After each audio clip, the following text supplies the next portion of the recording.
Buenas tardes. Buenas tardes, profe. Buenas tardes. Buenas tardes.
Bien. Iniciaremos hablando sobre lo referente a estadística. ¿Cuándo consideran ustedes que la estadística se usa ya de una forma más estructurada?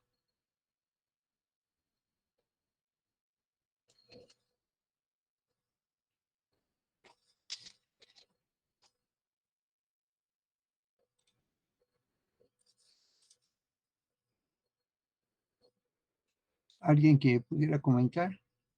Profe, ¿podría repetir la pregunta, por favor? Sí, ya la estadística, cuando propiamente se emplea ya de manera más formal, como tal, como estadística. ¿A partir de qué época, de qué etapa? Normalmente en los censos. ¿Perdón?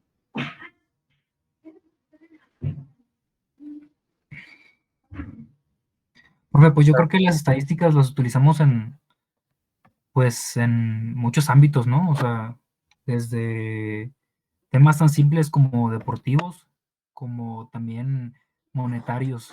Pues está lo de la bolsa de valores y todas esas cosas también. En los censos poblacionales. Muy bien. ¿Y desde qué época creen ustedes que se ha empleado esto?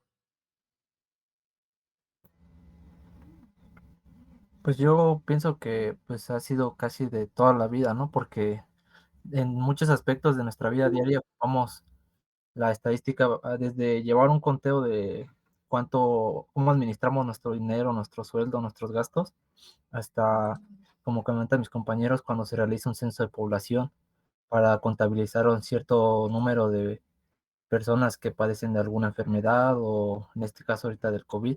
Todo esto se atiende por parte de la estadística, o yo lo veo desde ese punto, no sé si estoy equivocado.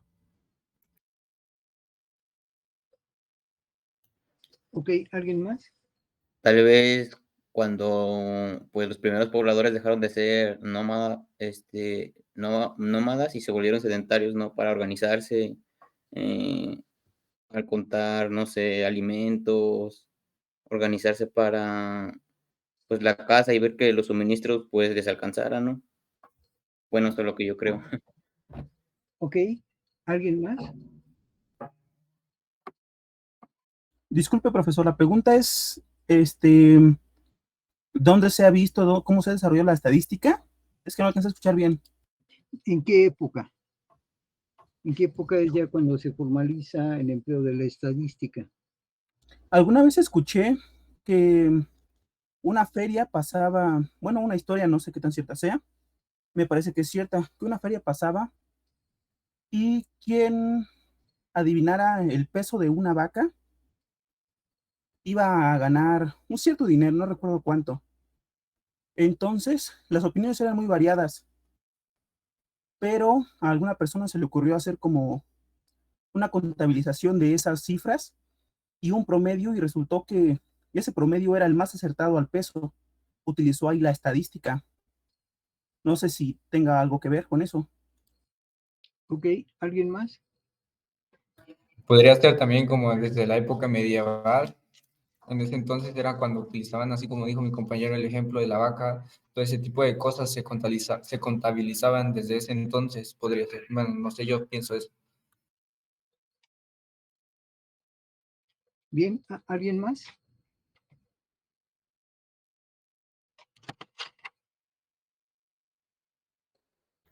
Para llevar el conteo de los soldados que tenían los ejércitos. Ok. ¿De qué época estaremos hablando? Pues ejércitos grandes del Imperio Persa o de Babilonia.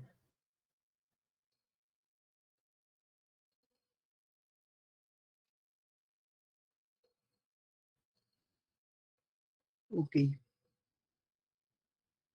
Se considera que durante el Imperio Romano es quienes son los que empiezan a manejar ya la estadística de una manera formal.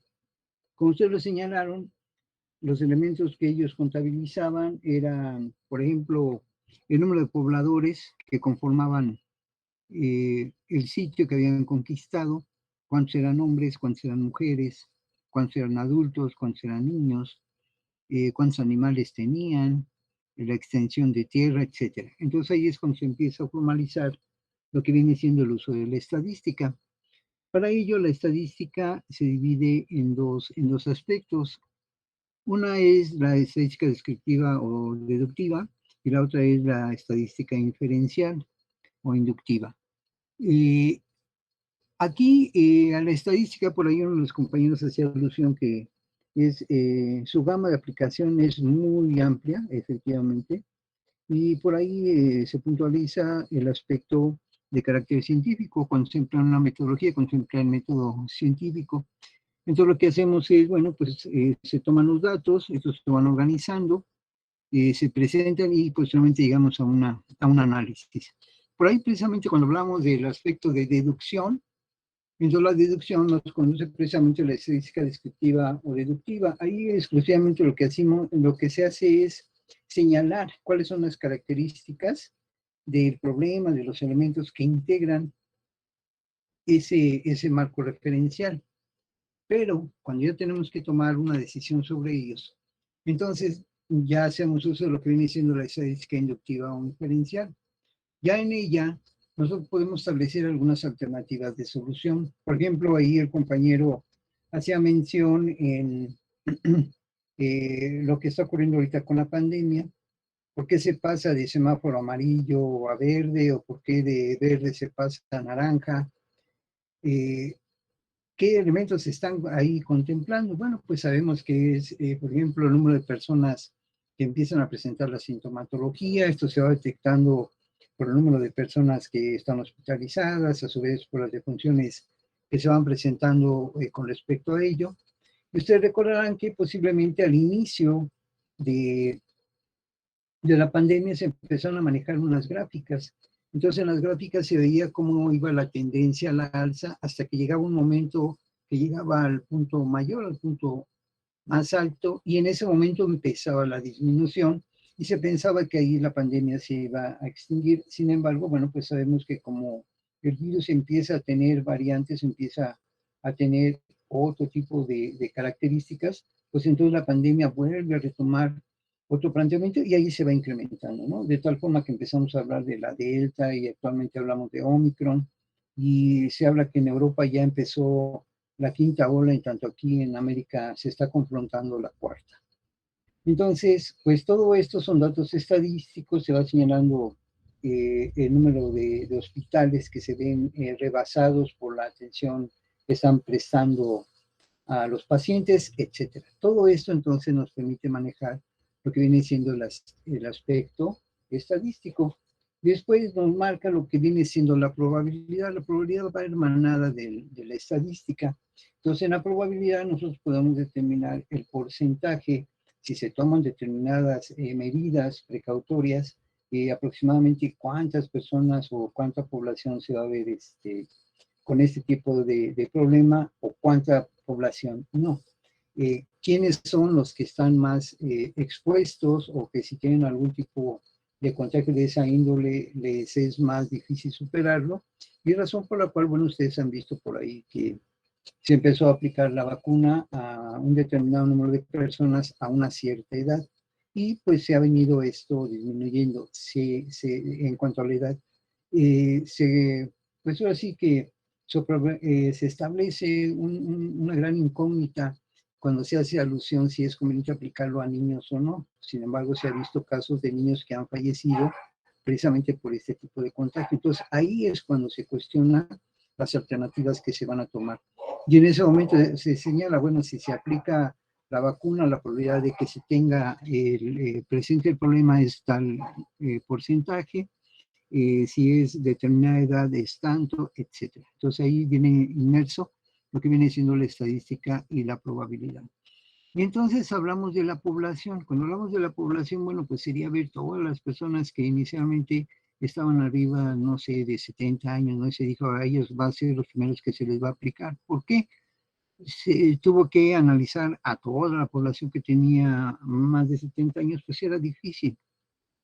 Razón por la cual se toma únicamente una muestra.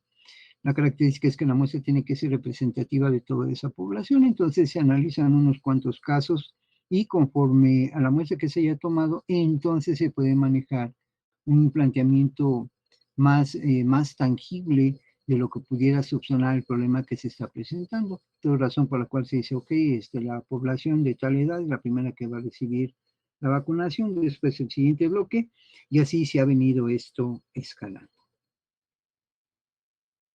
¿Qué es entonces lo que tenemos que hacer? Bueno, lo que tenemos que establecer es una distribución de frecuencias. Para ello, lo primero que tenemos que hacer es tomar los datos. De manera desordenada, como sea, nosotros vamos tomando los datos, edad, sexo, peso, estatura, etc. Una vez que hemos tomado estos datos en desorden, entonces ahora hay que darles una ordenación. Lo podemos hacer por edades, lo podemos hacer por estaturas, etc. Entonces, ahí lo que fijamos son los extremos. Si es en estatura, cuál es la persona más bajita y cuál es la persona más alta. Entonces, ahí al establecer una diferencia entre esos dos valores, lo que vamos a determinar es el rango en el cual se encuentran contenidos los datos que vamos a manejar. Para ello, posteriormente veremos lo que es la distribución de frecuencias. Nosotros tenemos que manejar determinado número de intervalos. Esto es, vamos a decir, las personas de, no sé si me ocurre, de 18 a 22 años tienen tal estatura, de 23 a 27 tal estatura, etc. Entonces ahí lo que vamos manejando son intervalos o clases para poder ir organizando nuestra tabla de distribución de frecuencias y que sea más entendible para la persona quien la vaya a analizar. Una vez que hemos hecho esto, tenemos que observar cuál es el menor valor y cuál es el mayor valor en cada una de esas clases. Y entonces a esto le llamaremos los límites de clase. Así como lo hemos manejado en integral definida, que sea menor le vamos a llamar el límite inferior y el valor mayor le vamos a llamar el límite superior. Pero resulta que si hablamos, por ejemplo, de los valores 3 y 4, entonces entre 3 y 4 el valor intermedio, que es 3.5.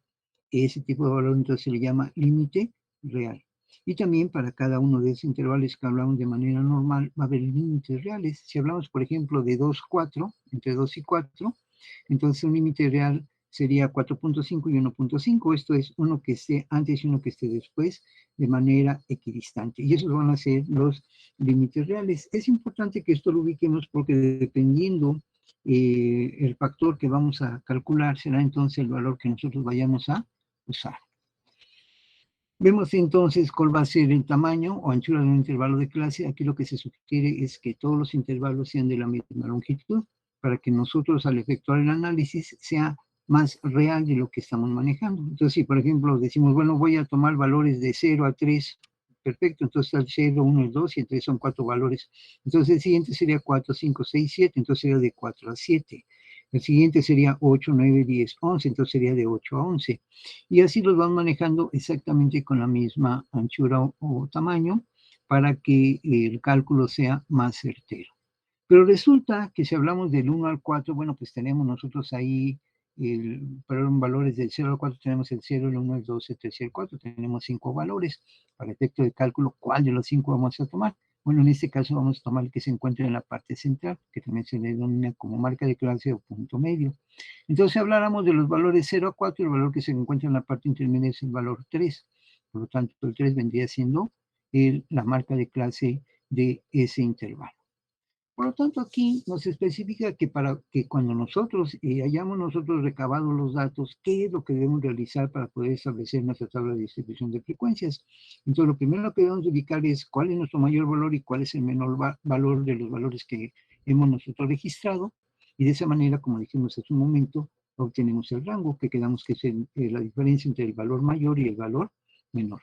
Después vamos a dividir el rango entre un número de intervalos. ¿Entre cuántos intervalos? Ah, ok. Aquí resulta que si el número de intervalos que consideramos es muy pequeño, entonces los datos que estaríamos obteniendo son muy restringidos.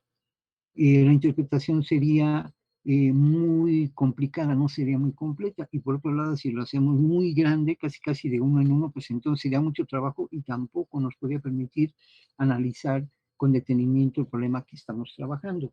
Razón por la cual podemos nosotros contemplar que el número de intervalos sugeridos es entre 5 y 20, mínimo 5 y máximo 20 intervalos. Cuando lo hacemos de esa manera, dependiendo del número de datos que estamos manejando, serán más reales las inferencias a las cuales nosotros hayamos llegado.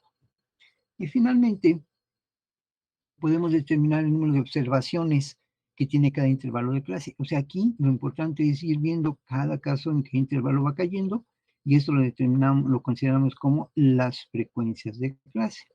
Aquí, por ejemplo, lo que nos piden es elaborar una tabla de distribución de frecuencias haciendo uso del ejemplo. Ahí lo que nos señala es que esos valores corresponden a 40 estudiantes de una cierta escuela y que estos están dados en libras. Y lo que nos piden es construir la tabla de distribución de frecuencias. Y aquí nos señala que desarrollemos 7 intervalos de clase. Como dijimos hace un momento, debe de estar comprendido entre 5 y 20, y 7 cumple con esa condición, por lo tanto es válido. Luego entonces, ¿cuál fue el primer paso que dijimos que deberíamos de considerar?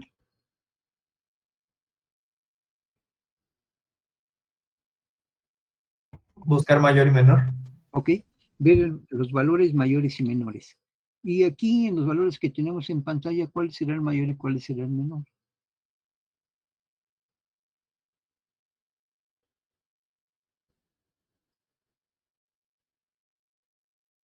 ¿168? ¿Y 119? 176, ¿no? Es el mayor. Ok. ¿Y Entonces tenemos aquí 119? 176 y el menor es el 119. Entonces con estos vamos a determinar el rango. Entonces diremos que el rango es igual a 176 menos 119. Tenemos que el rango es de 57.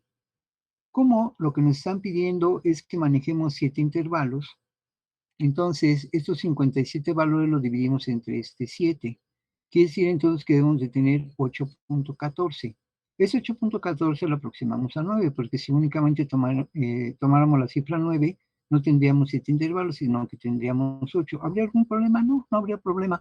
Pero aquí lo que nos están solicitando es que sean 7 intervalos. Por esa razón es que tomamos 8.14, que es el cociente que nos da de esta expresión, y tomamos el valor 9. Por lo tanto, es válido también que si ya mencionamos hace un momento que el menor valor es 119, pues podemos tomar un valor antes para garantizar que 119 se encuentre comprendido en ese primer intervalo, razón por la cual aquí consideramos el valor 118.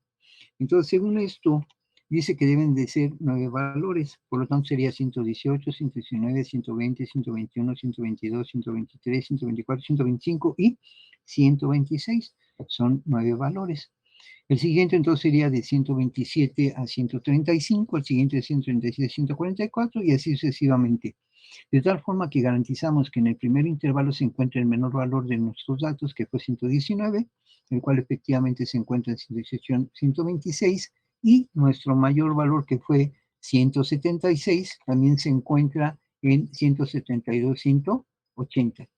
Por lo tanto, ahora, ¿qué es lo que hacemos? Bueno, vamos a determinar las frecuencias.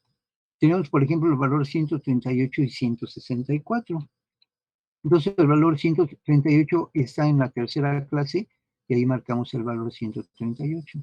Luego está el 164, está en la penúltima clase, ponemos el 164. Después viene siendo el 150 y el 132. Entonces tomamos el 150, ahí está.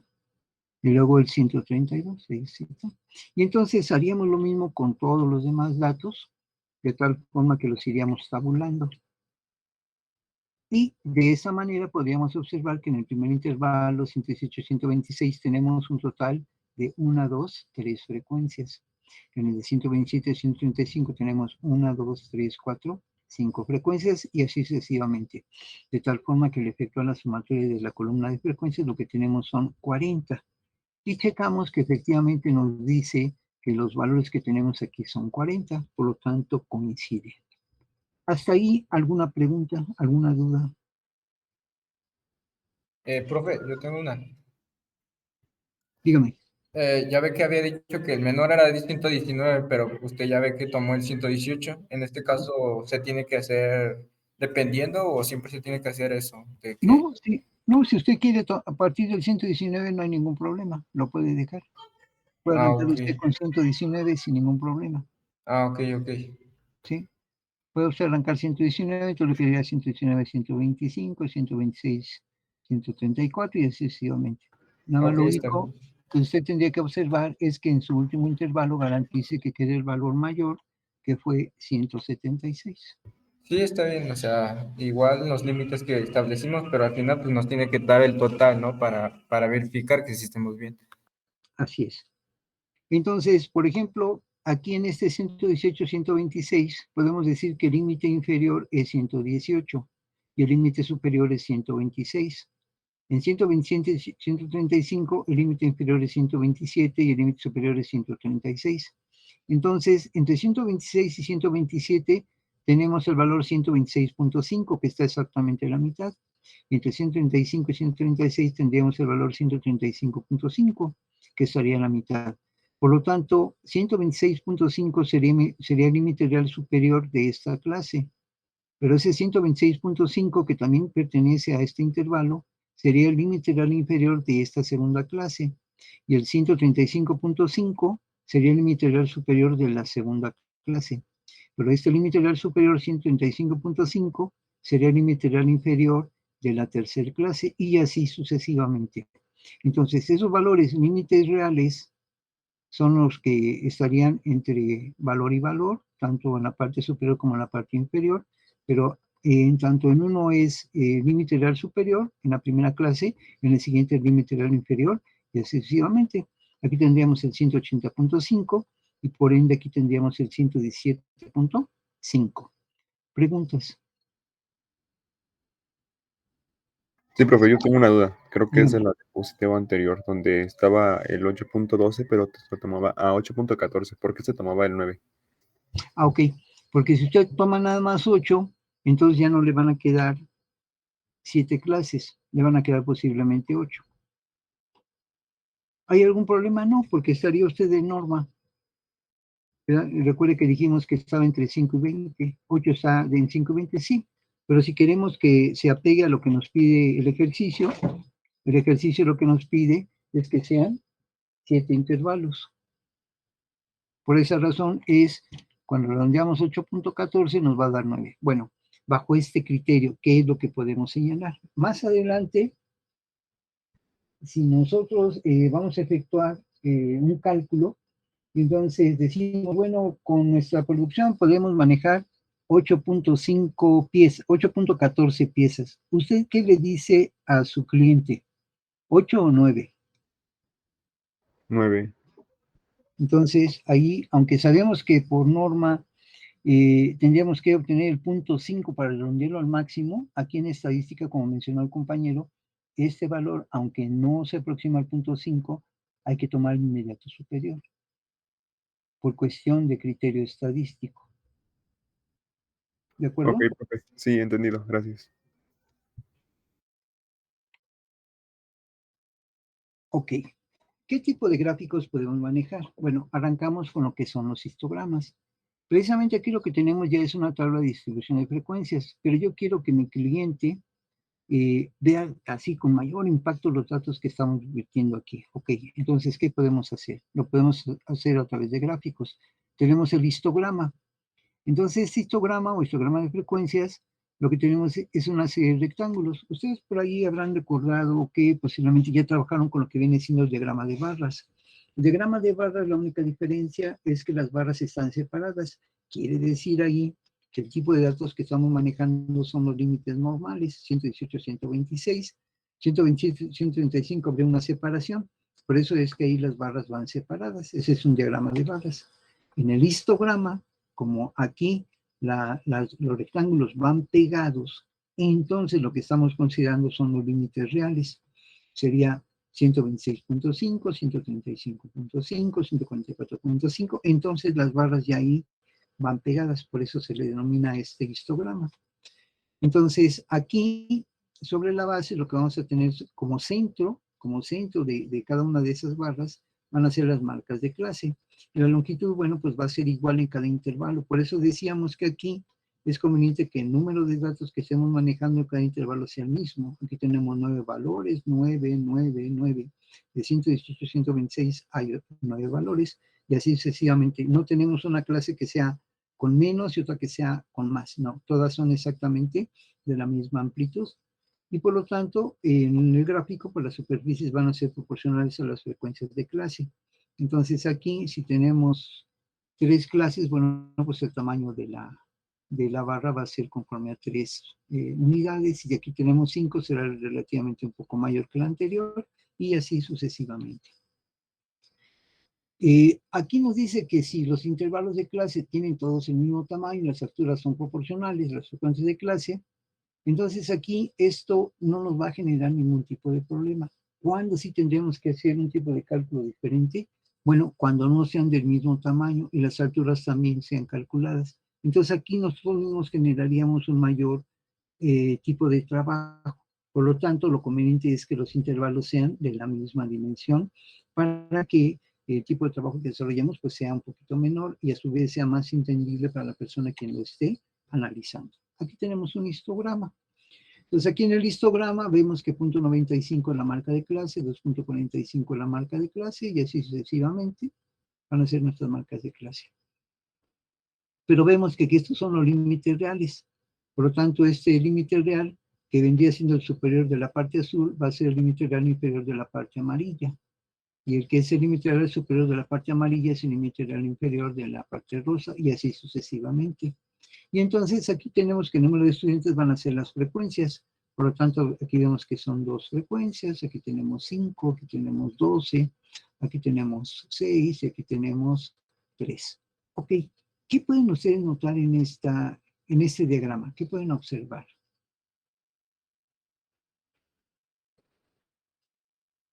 Que la mayor distribución es hacia el centro, ¿no? Perfecto. Entonces aquí, si notamos la curva, trazamos una curva, entonces la curva haría esto. Y en la parte central es donde tenemos acumulados, por lo general, el mayor número de casos. En los extremos son menos los casos. Por eso más adelante vamos a ver la famosa curva normal. Entonces en la curva normal el mayor número de datos se acumula en la parte central y en los extremos se tienen los menores valores. Si habláramos, por ejemplo, aquí de calificaciones, aquí se ve que hay algunas personas que no les fue muy bien. Aquí hay algunas personas que les fue bien, pero no son muchas. Y aquí vemos que hay el promedio del grupo con una calificación intermedia. Aquí son los que también salen un poco bajos, de aquí también los que salen un poco altos. Entonces, esa es la interpretación que tendríamos como un histograma. Pero nada más hay histograma, ¿no? También tenemos, por ejemplo, lo que viene siendo un polígono de frecuencias. Entonces, este también se encuentra trazado sobre las marcas de clase, y ahí lo único que hacemos es obtener, uniendo los puntos medios, de si quisiéramos colocar puntos medios en los techos de nuestra gráfica de histograma, entonces nada más los uniríamos, y ahí lo que tendríamos sería nuestro polígono de frecuencias, si quisiéramos, y si no, bueno, pues entonces en el polígono de frecuencias lo que establecemos son nuestras marcas de clase. Aquí tenemos las frecuencias. Entonces, estos los vamos uniendo. Y esto es lo que obtenemos como un polígono de frecuencias. Por ejemplo, no sé, se me ocurre si lo hablamos en producción. Bueno, pues aquí está la producción que tenemos en enero. La gente regresa de vacaciones, tuvo dinero, pues hubo muchas faltas. Entonces, esta es nuestra producción. Pero se empieza a apretar a la gente el dinero.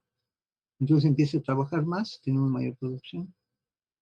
Pero ellos quieren un aumento de salario y se van a una especie como de paro. Bueno, tenemos una disminución. Hay un arreglo y sí, les damos lo que ellos piden, aunque hay una mayor producción. Y así nosotros vamos a ir observando cuál es la producción que vamos teniendo mes con mes, o dependiendo de lo que nosotros queramos ir analizando. Entonces tenemos el histograma, que es este, tenemos el polígono de frecuencias, cualquiera de los dos que queramos usar. Pero resulta que yo quiero analizar lo que tengo presupuestado hacer por un año. Bueno, entonces en ese caso lo que voy a hacer es una ojiva. Entonces en la ojiva lo que voy a considerar es la frecuencia acumulada.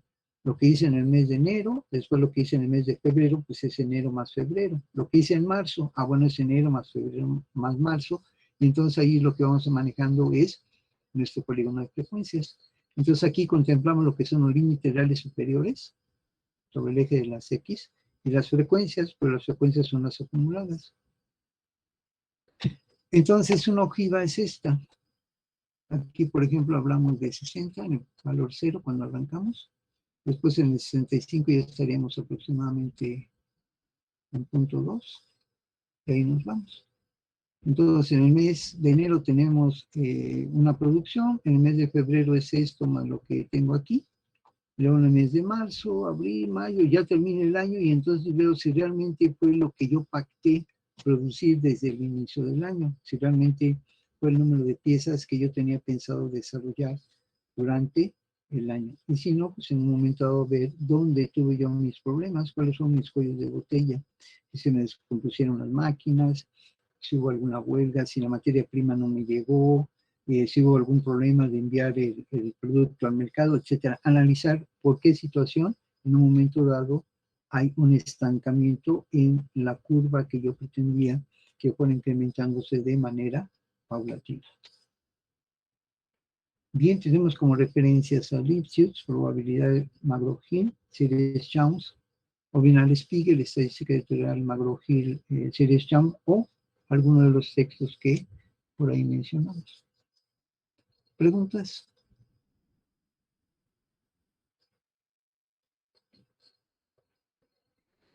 Profesor, ¿para las marcas de clase son arbitrarias o se determinan de alguna forma? No, recuerde que dijimos que las marcas de clase es el valor que tiene usted en medio de estos dos. Entonces sería sumar, así como lo hicimos en geometría analítica, x1 más x2 entre 2. Entonces sería 118 más 126 entre 2. Por lo tanto, si hacemos esa operación, 118 más 126 entre 2, esto nos da 122. 122 sería la primera marca de clase. La siguiente sería 131, la siguiente 140, y así sucesivamente. Ok, gracias, profesor. ¿Alguna otra pregunta? ¿Esta presentación la va a poner en el grupo de Classroom? Sí, todo lo que vayamos viendo en clase se los haré llegar a través de ese medio y ustedes los podrán descartar precisamente de Classroom. Muchas gracias. ¿Alguna otra duda?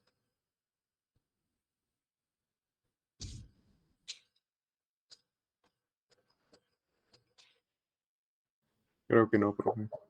De mi parte no. Ok.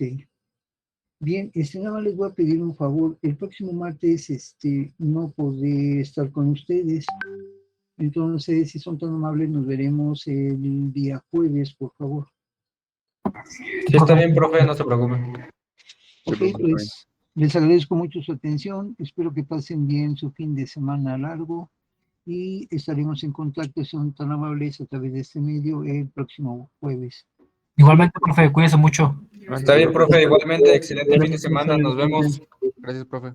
Gracias, profe. Profesor, gracias. Igualmente, profesor. No, Nos vemos. profe.